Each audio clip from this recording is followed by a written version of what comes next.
Tuhan, yang cukup bijaksana untuk menciptakan saya, dan dunia tempat saya tinggal cukup bijaksana untuk memperhatikan saya.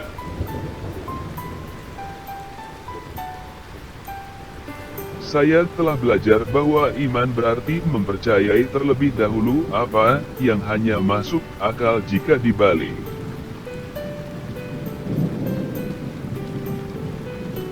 Jika Tuhan tidak menginginkan sesuatu untukku, aku seharusnya juga tidak menginginkannya. Meluangkan waktu dalam doa meditasi, mengenal Tuhan, membantu menyelaraskan keinginan saya dengan keinginan Tuhan.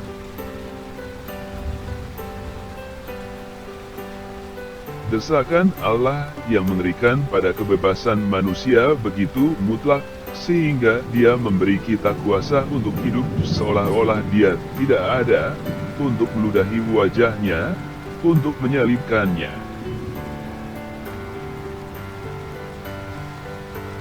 Solusi untuk dosa bukanlah memaksakan aturan perilaku yang semakin ketat, yaitu mengenal Tuhan.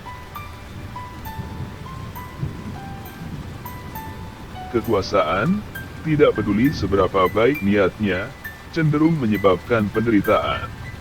Cinta, menjadi rentan, menyerapnya. Dalam suatu titik konvergensi di sebuah bukit yang disebut Kalvari, Tuhan meninggalkan yang satu demi yang lain.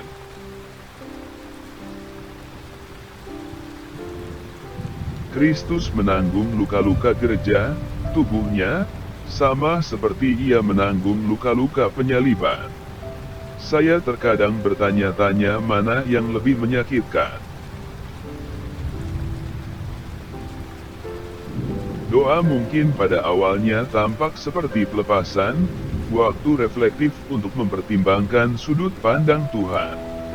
Tetapi pandangan itu menekan kita kembali untuk merampungkan kehendak Allah, pekerjaan kerajaan.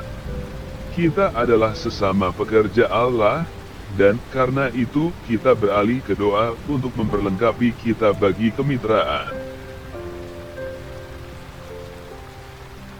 Jika kita memahami apa yang telah Kristus lakukan bagi kita, maka pasti karena rasa syukur kita akan berusaha untuk hidup layak akan kasih yang begitu besar.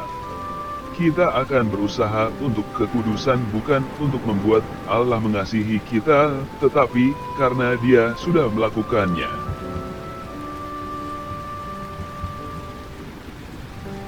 Apapun yang membuat kita merasa lebih unggul dari orang lain, apapun yang menggoda kita untuk menyampaikan rasa superioritas yang merupakan gravitasi dari natur dosa kita, bukan kasih karunia.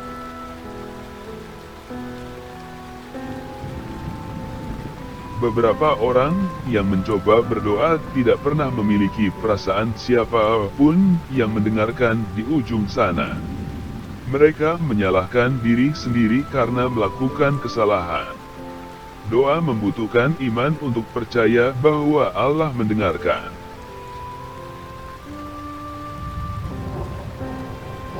Kami mengakui bahwa kami tidak akan pernah mencapai cita-cita kami dalam kehidupan ini, sebuah klaim khas gereja yang sebagian besar lembaga manusia lainnya coba tolak.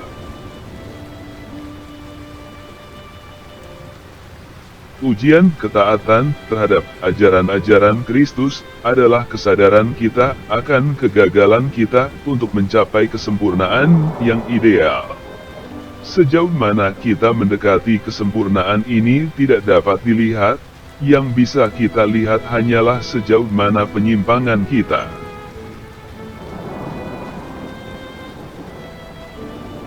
Orang Kristen tidak sempurna, dengan cara apapun, tetapi mereka dapat menjadi orang yang dihidupkan sepenuhnya. Terlalu sering gereja mengangkat cermin yang memantulkan kembali masyarakat di sekitarnya, daripada jendela yang mengungkapkan cara yang berbeda.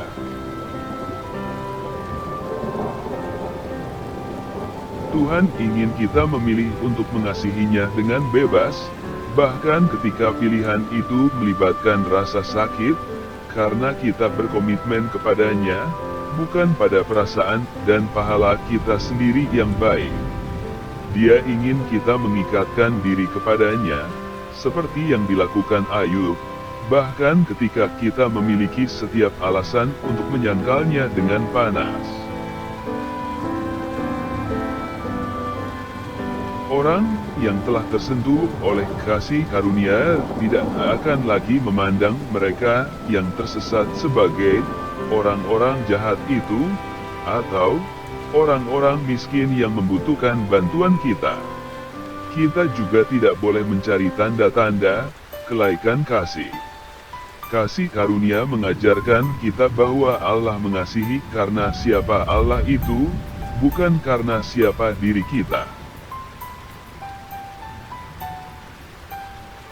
Sosiolog memiliki teori tentang diri yang tampak seperti kaca. Anda menjadi apa yang orang paling penting dalam hidup Anda, istri, ayah, bos, dan lain-lain, berpikir Anda. Bagaimana hidup saya akan berubah jika saya benar-benar mempercayai kata-kata Alkitab yang mencengangkan tentang kasih Tuhan bagi saya?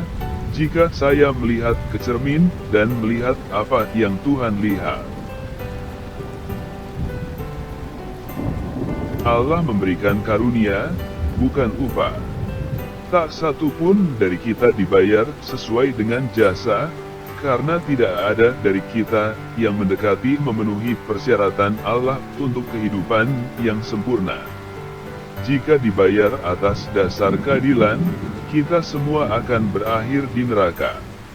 Di ranah garis bawah yang tidak memalukan, beberapa pekerja berhak mendapatkan lebih dari yang lain. Di alam kasih karunia kata pantas bahkan tidak berlaku. Doa bagi orang yang skeptis adalah hayalan, buang-buang waktu. Bagi orang percaya, ini mungkin merupakan penggunaan waktu yang paling penting.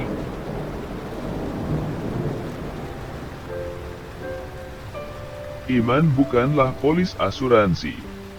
Atau seperti yang disarankan Eddie Askew, mungkin memang demikian, asuransi tidak mencegah kecelakaan, melainkan memberikan dasar yang aman untuk menghadapi konsekuensinya. Terkadang saya merasa seperti orang yang paling liberal di kalangan konservatif, dan terkadang seperti yang paling konservatif di kalangan liberal. Cinta menganggap dunia ini layak untuk diselamatkan. Ketidaksempurnaan adalah prasyarat untuk kasih karunia. Cahaya hanya masuk melalui celah-celah. Pertobatan, bukan perilaku yang pantas atau bahkan kekudusan, adalah pintu menuju kasih karunia. Dan lawan dari dosa adalah kasih karunia, bukan kebajikan.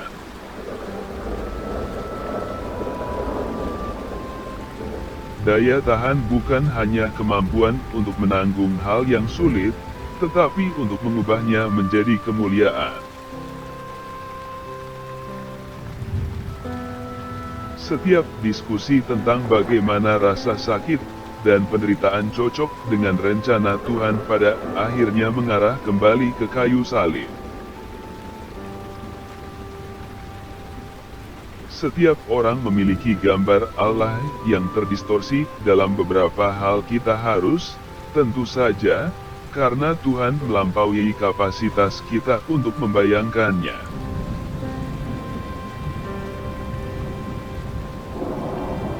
Bukti kedewasaan rohani bukanlah seberapa murni Anda, melainkan kesadaran akan kenajisan Anda. Kesadaran itu membuka pintu menuju kasih karunia.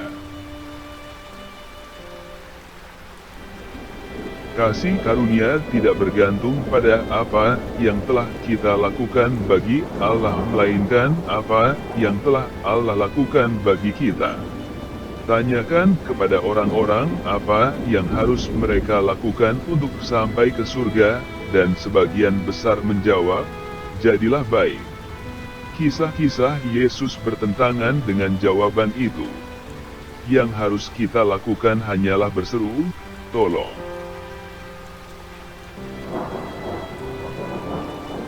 Politik menarik garis di antara orang-orang, sebaliknya, kasih Yesus memotong garis-garis itu dan memberikan kasih karunia.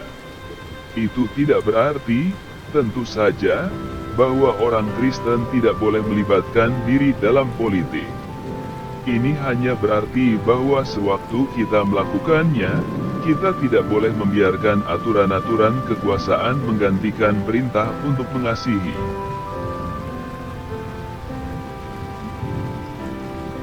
Kita cenderung berpikir, hidup harus adil karena Tuhan itu adil. Tapi Tuhan bukanlah kehidupan. Dan jika saya mengacaukan Tuhan dengan realitas fisik kehidupan dengan mengharapkan kesehatan yang baik secara konstan misalnya, maka saya menyiapkan diri untuk kekecewaan yang luar biasa.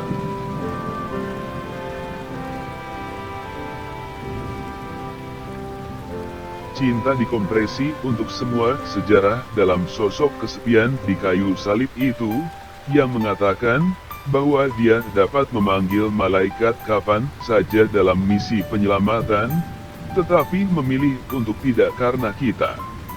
Di Kalvari, Tuhan menerima persyaratan keadilannya sendiri yang tidak dapat dilanggar.